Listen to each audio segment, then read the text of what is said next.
Hey Sibs, I'm continuing with videos put together from footage I took in London. This time I'm going to do sort of daily life stuff, starting with a walk from this tube station up to the flat where we were. So we passed the Southern Fried Chicken place every day as we were walking to and from the tube. I never did try it. Everyone knows, of course, that cars drive on the left side of the road instead of the right side of the road in England.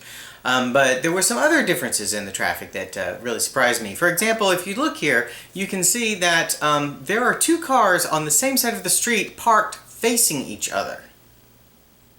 That doesn't make sense in America in any respect. Why would you... that would never happen, right? You would park on the side of the street that you drive on. You never pull across to the other side and park. But apparently that's pretty common.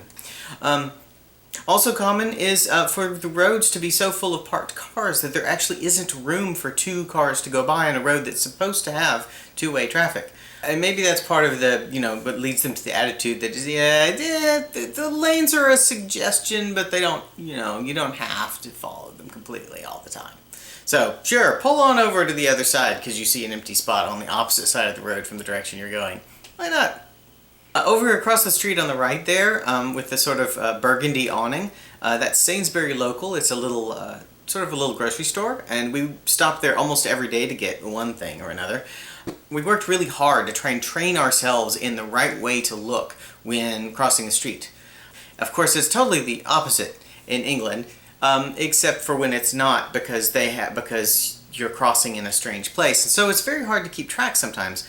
Fortunately, in the more touristy parts of town, they actually have instructions telling you which way to look.